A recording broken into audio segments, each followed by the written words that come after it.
Even one down the sideline, and he's got Kazmeir over the top. Big side, down the sideline.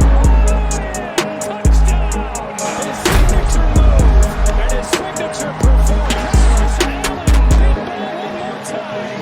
58 yards this time. You're listening to the Bruin Bible. This is your host, Will Decker, bringing you UCLA football content all throughout the year for LA Football Network. What is up, LAFB fans? Will Decker, your host from the Bruin Bible, and draft is in session. We are here to talk about Bet Online and the good people behind the brand. Football season is officially back, and Bet Online remains your number one source for all your football betting needs this season. You'll find the latest odds, matchup info, player needs, and game trends. And as your continued source for all sports wagering info, BetOnline features live betting, free contests, live scores, and giveaways all season long. Always the fastest and easiest way to bet all of your favorite sports and events like MLB, MMA, tennis, boxing, and even golf. Head to betonline.ag to join and receive your 100% welcome bonus with your first deposit. Make sure to use promo code LAFB to receive your rewards. BetOnline, where the game starts. What is up, and welcome to a brand new edition of the Bruin Bible, your favorite UCLA football podcast. Make sure you join our Bruins community by texting 31032, texting UCLA to 31032 to join our community. But I am joined by the birthday boy this past weekend, one of my favorite people in the world, Mr. Jamal Madney. First and foremost, before we dive into this Bruins beat down, if you will, you got to give me the consensus on how the birthday was. How was it with the wife and the friends and everything out there in Westwood, man? Well, it was great, Will, and we missed you a ton. You're a part of the family, of course, not just the LAFB family, but our community of friends and family that you're such a part of, and we'll have you over for the next one for sure. But it was a good time, Will. My mom actually made all home-cooked Indian food, for about 25 people. And then my wife kind of decorated our place, and she's an incredible baker. So we had an unbelievable, chocolate, vanilla, peanut butter cake and cookies. So my wife took care of the desserts. My mom took care of the meal. And I tried to take care of the personality, the atmosphere. We had a nice Indian bartender, actually. We got a service for an Indian bartender, and I turned over to my wife, and I was like, and this guy's, trying to be an actor in Hollywood. And I was like, the least you could do is at least let me be the best looking Indian guy at my own party, for God's sakes. So I couldn't even get that one going for me, Will. But we had a great time, and thanks so much for asking, brother. Dude, of course. And, we had to let Martin Jarman know. I'm like, hey, it is Jamal Madden. He's super fan of the Bruins' birthday tonight. Can we move it to a noon game? We tried to move mountains. Unfortunately, did not work. But, man, let me say, I know you had the game on the background, so we are both fully up to speed on what the Bruins did last night. Just such an impressive victory for UCLA to get back on track. Once you have that first loss, you got to have to right the ship. You got to get the momentum. We're going into kickoff. It's, Bill McGovern's rumored to be out with, an illness. Things are starting to kind of turn. The kickoff goes out of bounds to start the kick. I'm like, oh, God, the momentum's going to be riding in from Oregon. And just like that, UCLA turned the ship around.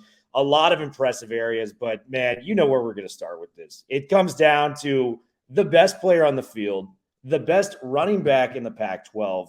And if it's not a national topic, I think we have to start doing it. Zach Charbonnet's got to be up for Heisman. Like, this is a real thing that is happening. He is the best player on a top 10 team in the country. I think that just by those achievements in their own self, he deserves to be maybe on a one-way trip to New York, coming back with the Heisman to Westwood. And I just want to give you kind of a synopsis on what this guy did, Madman.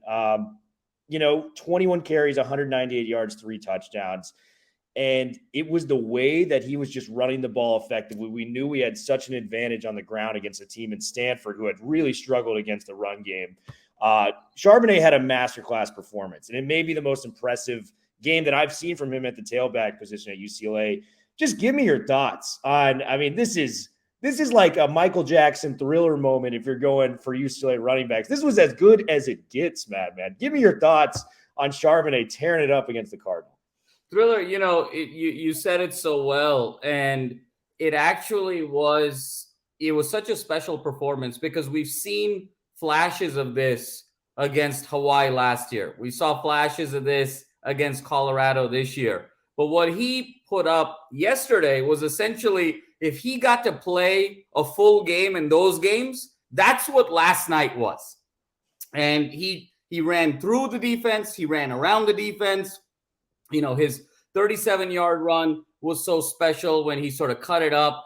He bounced off 2 tackles, one coming in front of him, one coming behind him. He shed them both and then beelined it to the end zone. The 23-yarder was the great vision. He found the right hole for himself and exploded through there. That great reception out of the backfield down the right sideline where he made 6 guys miss and really just ran out of real estate, Will, because no one actually tackled him on that play. And so to go for 21, 198, the 3 scores, to also be the leading receiver in the game with over 60 yards receiving, there's no question about it how special he is. And Will, you and I talked about this after that Colorado game. Remember, we said he sat one game, the usage rate was low, Colorado got him rolling, but now we need to see the Zach attack really carry this show over the crux of the conference season. And if you recall, we said we were talking about what is that right number. And I said 175 carries is what he's going to get the next 8 games. And lo and behold, he's at 85 carries right now, right on that pace. And that usage rate will continue to stabilize and increase as we get later and later and get closer to that finish line. But he is everything for this team. Everything is predicated off of his ability to run the ball. That's when the option game opens up for DTR. That's when you can get Kaz in the flat. That's when you have room and draw attention to those linebackers to find those soft spots for Jake Bobo and then the supplementary receivers. He is the bread and butter of this team. And how privileged are we, Will, where we have had a credible conversation over the course of this season about potentially 2 guys getting to New York. When was the last time it was Cade McNown that was a Heisman finalist? But when was the last time you could genuinely say in the history of UCLA football that they have a player that is the absolute best at his position? You could argue it was Aikman in 88. Hard to sort of find any other examples, few and far between. This is truly a historic year. This is truly a historic player in the ethos of what is UCLA football. And, I put out a tweet last night that is the most popular tweet I've ever sent in my life. And it was really kind of validating because it's not some stupid fart joke or some idiotic tweet that some people put out. But it was my kind of just pouring it out to UCLA fans, being a part of this community for the last few years. And all it essentially said was, don't take this guy for granted. Zach Charbonnets do not grow on trees. This is something special that's happening. And, to quote David Shaw after the game last night, Ben Bolch's article, he goes, he's special. He's big, he's fast, and he wears you down. And that is the Zach Charbonnet experience for every defender that tries to tackle this guy and make a miss in the open field. And the thing that's really impressive for Charbonnet is, we talk about how he sat out a lot of some of the halves that they played. He didn't even play in the second game, the third game against South Alabama. I think he could have been fed the rock more, but Chip wanted to kind of save him for the Pac-12 season. This is an update from our guy, Sam Conant. Zach Charbonnet is now on pace for 2,221 scrimmage yards this season. That would be the second most by a Pac-12 player since 2013, only behind the great Christian McCaffrey year of 2015 for 2,664. That is the kind of stratosphere that this guy is in right now. The guy that holds the all-purpose yards record within the Pac-12. Zach Charbonnet is doing a little bit of everything. And madman, to take you back, we knew the Stanford's run defense was bad. So we have to run it. We got to run it again. And then when we're tired of running it, we got to run it some more. That was kind of the pregame thing coming in. And the first series of football for UCLA last night, 3 straight plays to the beast himself. Gain of 14 yards, 11 yards, and another 11-yard run. This man was up to 36 yards rushing on his first 3 attempts. Oh, and he caught the 25-yard screen pass out of the backfield. So he accounted for 65 of our 75 yards on the opening drive, and he did not stop at all. You mentioned the beautiful 37-yard run up the middle, made a couple guys miss. That wasn't even the most impressive play of the night. The most impressive play of the night for me was that they're at the 10-yard line in their own territory, and they throw another screen pass to Charbonnet. This man made 3 or 4 people miss and hurled the dude on the way to the out of bounds where he's 6'2", 230. He's running through you, he's running around you, and he's jumping over you. That's not even an option in that scenario. So Charbonnet has been impressive. And Madman, before we go into the details of just everything else, I want to leave you with a stat, because when we have entered Pac-12 play, that is when we anticipated the opening of Charbonnet to kind of come through. His last 5 games, Madman, he has been on an absolute tear. 775 yards on the ground, 145 receiving yards, and 9 touchdowns in 5 games. This guy is out of a different league. And, I had the proclamation preseason with you that this guy may have a chance to touch and Skip Hicks' touchdown record.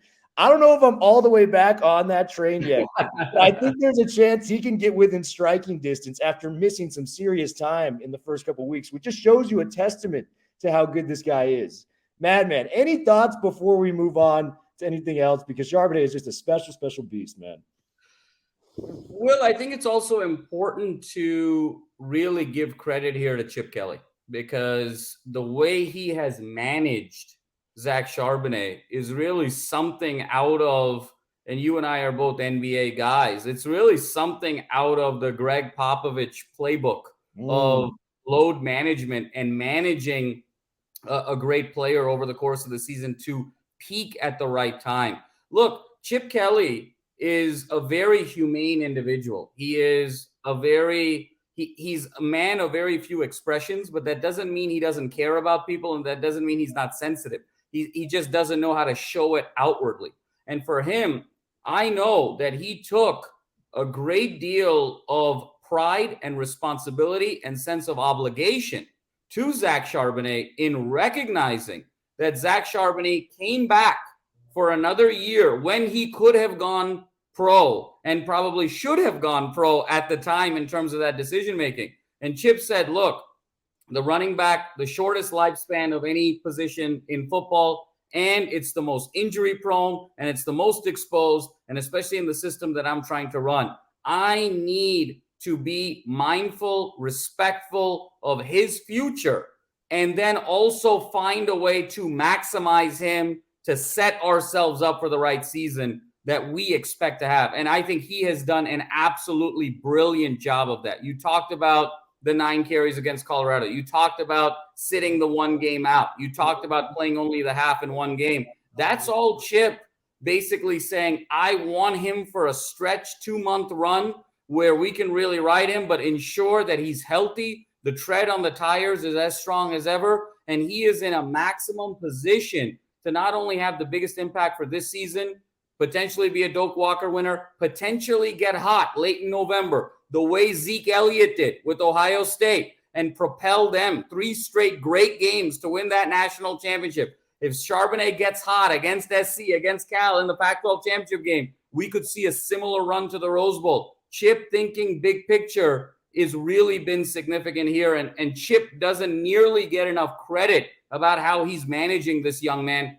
I expect Zach to again be special the next 2 weeks, but it wouldn't surprise me if we see more Keegan Jones the next couple weeks as well, to then get him ready again for SC and have a 30-plus carry type game, because that's when you really need him. And so Chip playing chess with this young man has been really special to see. And also when Charbonnet has been stuck at times against Washington, against Utah, going up the middle, giving him those balls on those options, giving him those balls on those sweeps, really protecting him and also being able to maximize him in space, both on the ground and through the air. Look, he's a special back. We said at the start of the season, I told you, Will, he's a combination of a young Jerome Bettis and Marshawn Lynch to me. There's no evidence of me backing off of that. If anything, I'm going to double down on that. He's the best running back in America. And if he keeps this up, he's going to get invited to New York. But you get invited to New York in the modern college football as a running back,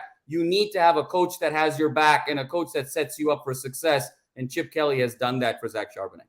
And I think that's a phenomenal point, because when you look at some of the other running backs around the country that are, making headlines, the Blake Corums at Michigan or the, Bijan Robinsons, their carries are in the high 20s and low 30s. And Charbonnet has been protected, but, only 21 carries last night, which is not a ton of carries, in the grand scheme of things. It's usually 5 or 6 less than his counterparts. And he made the most of it, 9.4 yards a carry, 198 yards. And this is going to be a Bruin Bible first. I think we have to retire each of our first game balls this week just to give it to the guy that won the game, because we talk about the rushing performance. We didn't even bring this up. He was the leading receiver for the UCLA Bruins last night at 5 catches for 61 yards. Both of our first game balls are going to Charbonnet. So, the last point we will have on Charbonnet is just enjoy this while you have this, Bruin fans. You don't know what a good thing is until it's gone, and Zach Charbonnet does not grow on trees. So that is my final point on the Charbonnet beautiful performance. You're not going to Isn't it what Andy Bernard said on The Office that was so touching in the series finale? I wish somebody told us we were in the good old days.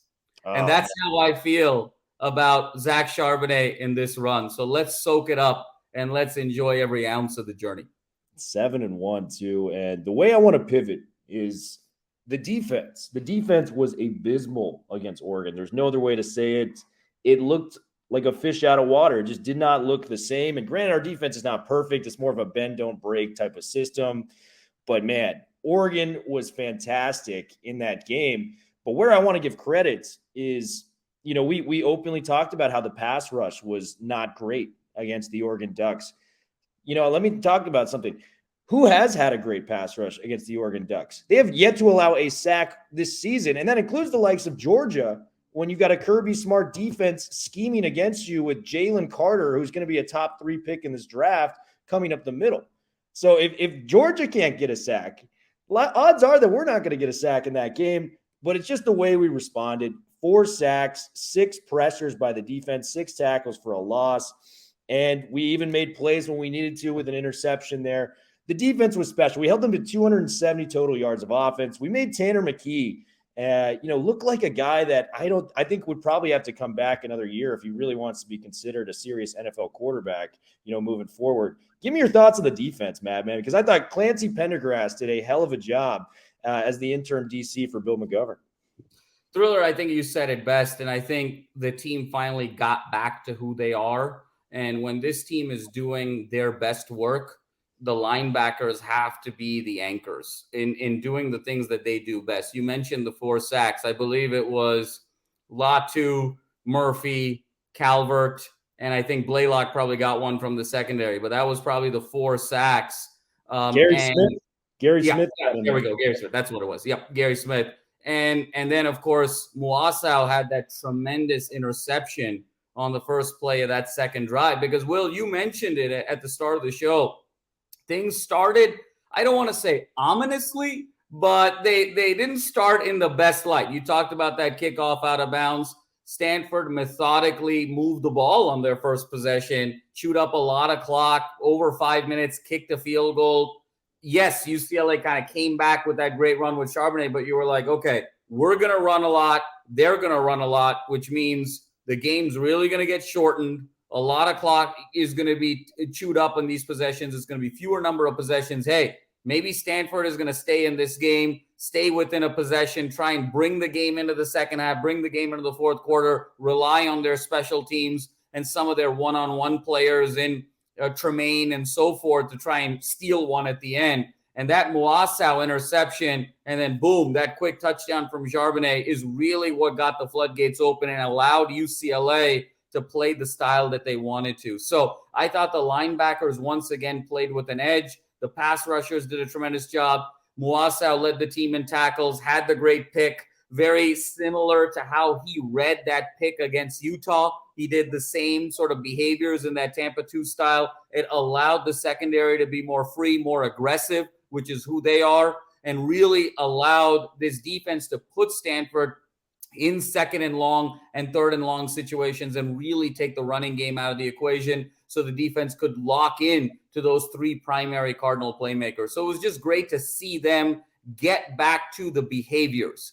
It was great that they gave up, you could argue whether it was 6 points or 13 points because there was a garbage touchdown at the end. Look, Stanford hasn't been exactly murderer's row offensively the last few weeks. So, they came in with 1 touchdown in the last 2 games. So we knew we were going up against a team that is really struggling schematically with identity. But to me, the behaviors that make this defense successful with that aggressive linebacker play is what I was really looking for. They got back to it, and I think that's allowed us to really reset the board, reset ourselves and our expectations moving forward, and feel like we have momentum.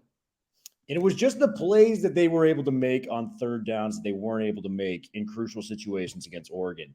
The ball game's still very much alive at this point. It's 14-3. It's a third down. Tanner McKee floats a perfect ball to, I believe it was Elijah Higgins.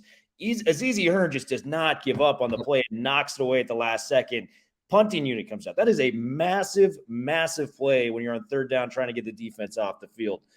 Next possession, we go up 17-3 at this point. Barmira kicks one in for us. Third and long, McKee's back there ready to drop back, and Latu blows up the play. Doesn't get the sack on this one, but has to kind of throw it away and makes the play a little errant for Stanford. They get off the field again. It's those little plays that add up at the end of the games. And those were the plays when the game was very much still in the balance. 17-3, 14-3, that's still a ball game at that point. So those little plays really stood out. And I do want to harp on a point that you meant with Muasau. Very different, because the guy I'm going to compare him to was a Heisman finalist on the defensive side of the football. Just had a huge Netflix documentary out. Boy. Fellow Hawaiian. Yeah. The Manti Te'o year that he had at Notre Dame, he was phenomenal in the run. He was phenomenal, even blitzing the passer. I think he had 6 or 7 sacks that year. But what all the Notre Dame fans remember is those turnovers that he was able to get from the linebacking position, the interceptions he provided to Notre Dame that allowed them to go to the national championship game in 2012. Muasau doesn't have the same amount of picks that, Manti Te'o has. But the big ones he's had have just been absolute huge spark plugs. The Utah one you referenced, that was a moment where it felt like we could play with these guys. When Muasau made that pick, it was on. You can't make mistakes in the red zone like that against us. You're going to give us the ball back. All right, we're going to drive down the field and score 6. For this, when Muasau picked that pass off to me, that's when I realized, UCLA is fine. We've got it tonight. We're bringing the energy. So just the momentum, the energy, and how the team responds off of these interceptions that Muasau has had have just been absolute game changers, Madman. It's really great to see when Muasau makes these big plays in the open field. Hey, they're both Hawaiians. They're both linebackers making big plays. Is it crazy to call Muasau a poor man's Manti Te'o? Thriller, I love the analogy, and I think it's really extremely well thought out.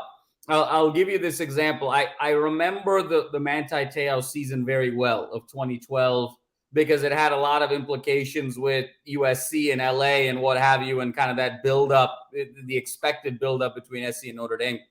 If you look at Muasau's 2 interceptions against Utah and Washington, and then go back in the film and watch 2 plays of Manti Te'o. There's one interception that Manti Te'o made when Notre Dame traveled to Oklahoma. And that was the game where nobody expected.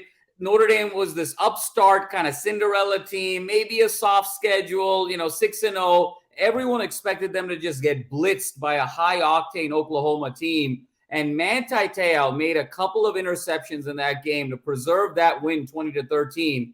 And then he did it again in a very similar fashion in that regular season finale against USC in the Coliseum. If you watch the way he laterally moved to close up space and make those interceptions against Oklahoma and against USC, and you watch Muasau against Utah and against Stanford, those sequence of plays look like mirror images of one another. And so I think Thriller, spot on as always. I think, yes, it's hard to sort of make the direct comparison because, hey, look, at the rate we're going, Will, this New York Heisman ceremony is going to get very crowded with Bruins. But, hard to see Muasau going all the way to New York the way Manti Te'o did. But, yes, I completely see the analogy there and wholeheartedly agree with it. Yeah. Just for the listeners, not saying Muasau is a Heisman candidate, but his impact plays are very similar and reminiscent of that of a Manti Te'o out there. All right, Game Balls, your favorite segment, for the Bruin Bible listeners.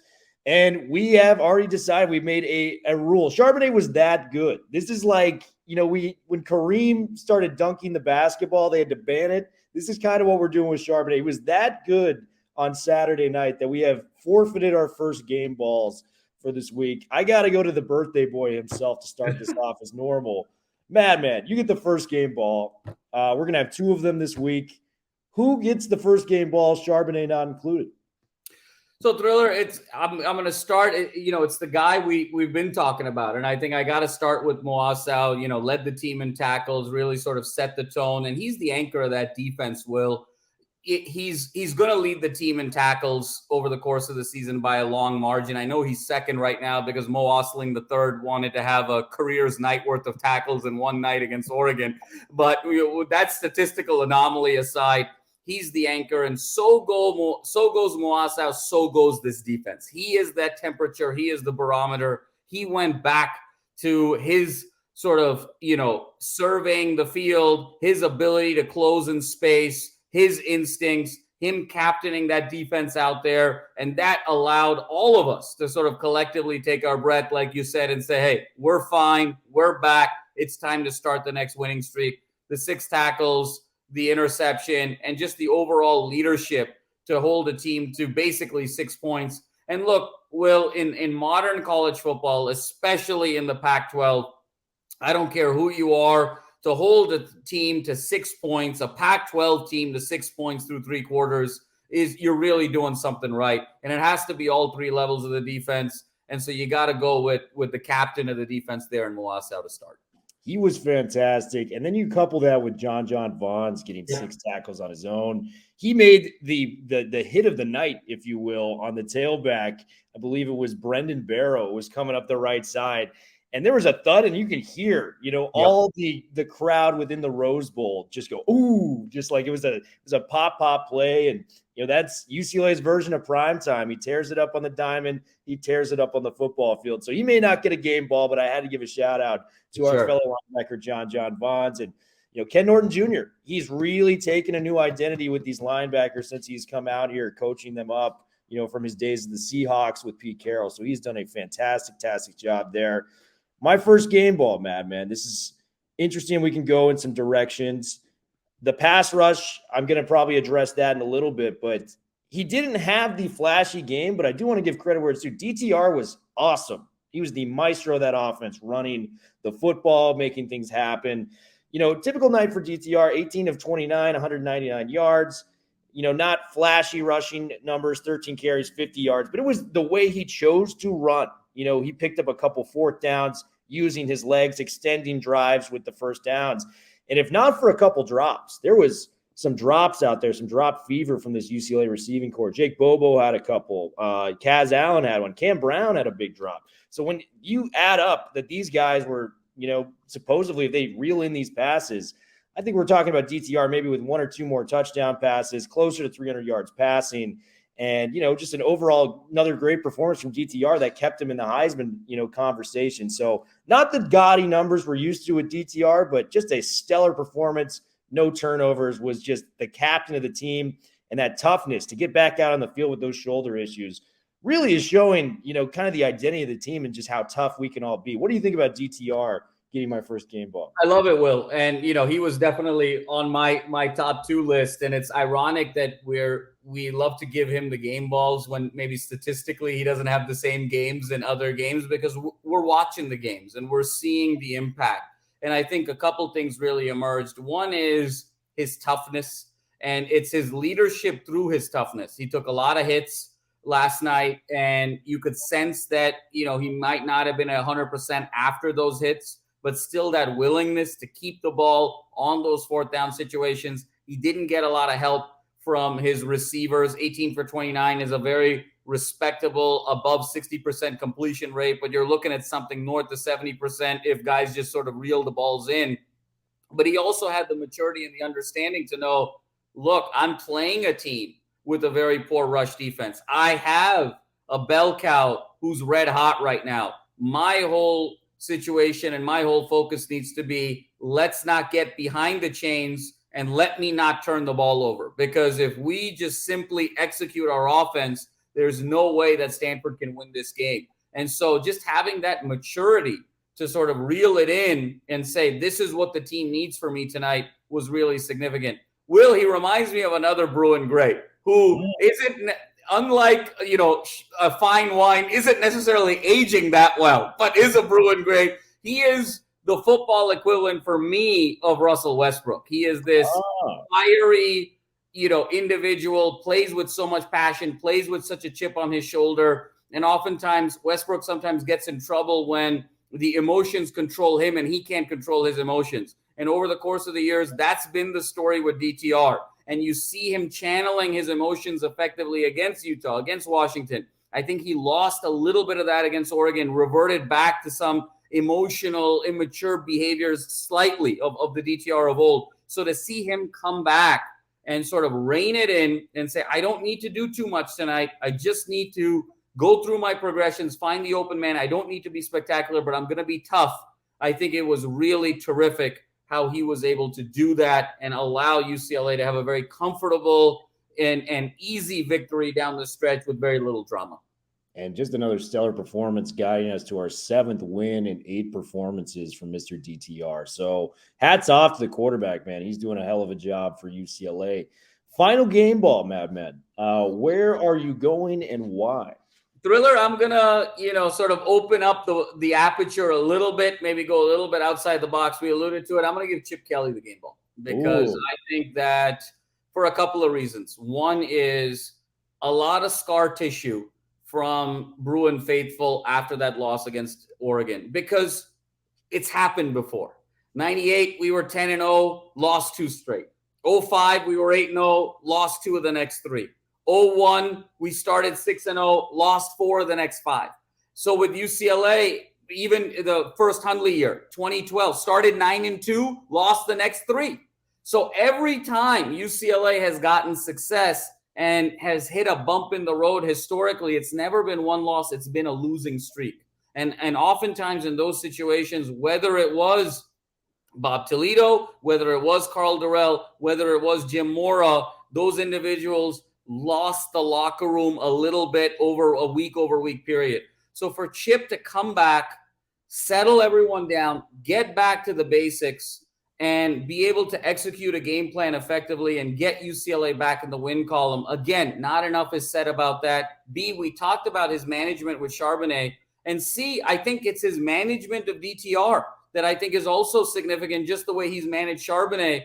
Will, I think he understands. We talk about the Russell Westbrook comparison. It's hard for the DTRs and the Westbrook personalities to be so focused and locked in week over week and put a whole season together. It's a different mindset than, say, a Pat Mahomes or a Steph Curry or a Caleb Williams, who have a different personality where they can put a whole season together of consistency. When you are such an emotional player and you take so much from emotion in terms of your performance, there's an ebb and flow. And I think what Chip understands now is, I don't need DTR to be A+ against Stanford. I don't need DTR to be A+ against Arizona. I don't need DTR to be A+ against Arizona State, but I need him A+ against SC. And so it's that line of rebuilding his habits now week over week, so he peaks against USC just in the way it was week over week, and he peaked against Utah and Washington. And so I think Chip Kelly's ability to end the losing streak, manage Charbonnet so beautifully, and manage DTR so beautifully, he's not getting enough credit for that because DTR and Charbonnet, rightfully so, should get the headlines. But I want to give Chip Kelly some love here in terms of how he's managing this team. And I mean, there's not 5 guys in college football that I would rather have running an offense than For Chip sure. Kelly. And he put it all to work last night, 523 yards of total offense. That is, man, I feel like if we're going into miles at this term with how many yards is going on here. So, Chip Kelly killing the game. That's a great game ball. He was definitely on my list. Final game ball, Madman. And before I get to the game ball, I think there's a lot of people that deserve shout outs that are well deserving of a game ball, came very close to getting it, but are not going to come away with it. The first one I want to give a shout out to is Clancy Pendergrass. I thought he did a phenomenal job stepping in for Bill McGovern. For those who don't know, this was a former SC guy. The last thing UCLA Bruin fans want is some guy with USC ties calling the defense. Also, worked in the NFL with the Chiefs and a couple other franchises. Did a phenomenal job. And, the Stanford offense, yes, they were missing their top two, running backs, coming into this game. But where I will push back is that Stanford has been a team that has recruited offensive line, and they figure out the running back, for the most part afterwards. Outside of maybe Christian McCaffrey, it's been just kind of the Tyler Gaffneys of the world, players like that. Bryce Loves, a track star they converted to play football there. The offensive line was as healthy as it's been all season. 114 career starts coming into this year from that unit. And Clancy Pendergrass brought the rain. 4 sacks, 6 pressures. I thought he did a phenomenal job against, if that O-line's maybe healthy, all year, we're talking about a top 3 unit within the Pac-12 as a whole. So a phenomenal job there from Clancy Pendergrass. He is well deserving of it. Next guy I got to give it to, and this was maybe the closest I was to giving it to somebody. Gary Smith did a phenomenal job from Duke. That first drive we're talking about, Stanford's moving the ball at will. We get into the red zone. It's 1st and goal. And Gary Smith blows up the first play, gets a tackle for the loss. Momentum back to the defense. We force a field goal. Later in the game, he gets a sack coming from the interior. And interior sacks are always the most impressive to me because you're not just taking on the guy on the outside, the right or left tackle. You're going through 2 to 3 guys as a whole. And Gary Smith did that, bulldozing his way through that Stanford O-line, getting to the quarterback and McKee and dropping him in the backfield. So Gary Smith was fantastic. Want to give a shout out too, because Chip, I think in a way, by him giving that run to Kaz Allen at the end, he goes, Bruin fans, I have not forgotten about Kaz Allen. I'm saving him for November 19th. We got some plays in the playbook. That 72-yard run was a thing of beauty. Kaz, he had a couple drops. I can't put him on the list, but that run, I think, was the play of the day in a list of great plays when it came from Charbonnet. So he was fantastic as well. So Kaz Allen run is there.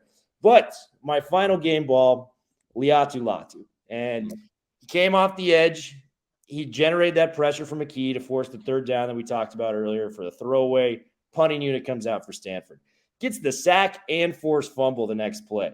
And he's now at 7.5 sacks within the Pac-12. He is at 1st or 2nd within the conference on that. And we've talked about his medical history and how good of a story it is for Laiatu Latu. This guy's we're talking about the guys going to New York. We got to start a campaign for Latu to win Defensive Player of the Year within the Pac-12 because he is doing a hell of a job. Hasn't played football since 2019. And I just think this story, I don't know why it's not picking up more. We're in the city of Los Angeles, the media capital of the world. We need to get Latu, our guy, some notes out there. This guy is putting together a phenomenal season. What do you think about Latu with the final game ball and how much of a game wrecker he was against Stanford? No doubt, Will. And you talked about the sack, you talked about the forced fumble, you talk about the pressure in the key situations because that's where the game was still early and there was still an opportunity for Stanford to keep contact with UCLA. And I go back to it, Will. I mean, the identity of this defense is Muasau being sort of a surveyor and a captain of that defense, Latu being able to generate pressure, and then it opens up pressure opportunities for the Murphy twins, for Carl Jones Jr., for the Smiths of the world.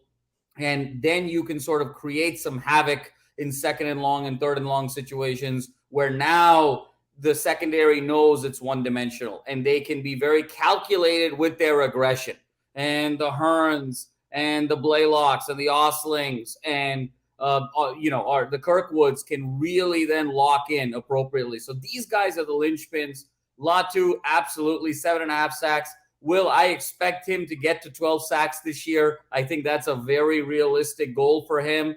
And he's going to be in the conversation for Pac-12 Defensive Player of the Year. I don't see anyone who is significantly ahead of him right now. And if he can put some good performances together, there's absolutely no reason. Can you imagine if UCLA walks away this year with the Pac-12 Offensive Player of the Year and the Pac-12 Defensive Player of the Year? That's very much on the cards. I think that Charbonnet, DTR, Caleb, sprint to the finish is a lot's going to be decided November 19th on that one. But UCLA has elite personnel on both sides of the ball, and it's just really special to see. And I completely agree with you. Will, no one else is talking about Latu enough. That all that means is the Latu story has to be born and scaled and shared more and more through LAFB, and that's what we're trying to do. I love to hear it. And just one final shout out that I didn't get to. The offensive line was sensational. Again, 45 carries, 324 yards, and a 7.2 yards per carry average. The O-line has been sensational the past few weeks, and it's just such a great credit to Tim Drevno and what he's building up front with these guys. Madman, birthday boy, we are about to finish. It's been a while since I've checked in with your streaming. What have you been watching? What is, circulating the Madney family television? Got to give me what you're watching, dude. What's going on? You don't want to know, Will. Me and the wife are, we've gone through sort of a phase with some great shows, and now we're back in binging reality TV. We're watching Bling Empire, Love is Blind, Indian Matchmaker. So, we're in the crux of reality television, mindless reality television that we're shamelessly enjoying. And now I'm, sort of shamelessly promoting on the Bruin Bible. So that's what's kind of been in the Madney household the last couple of weeks. It's been a nice change of pace from, all the focus on the quantitative things. So, not the most refined palate the last few weeks, Will, but it's getting the job done. And hopefully on the other side of football season, I'll get back to having a fully functional brain and find something a little bit more age appropriate. Yeah, I'm expecting the Successions, the Industry on HBO, and I'm getting Love is Blind coming here. We have an audience for that, so I totally get it. Have you watched I'm yet to watch this. I'm actually going to be checking it out this week. House of Dragon. I'm a big Game of Thrones fan. Have yet to watch the new season. I've kind of been saving towards the end. Have you been watching that at all? Same here. I've heard some amazing things. We haven't started it yet, and we're planning to do so. So I'm really excited about it. I'm sure you and I are going to start it around the same time, and we're going to get a great opportunity to share some notes and some critiques. Yes, notes and critiques on UCLA football and trash television shows, if we do say so myself. Madman, great to see you as always. Happy birthday. Best gift you can get this week was a win from your UCLA Bruins. Bruin Bible, we are officially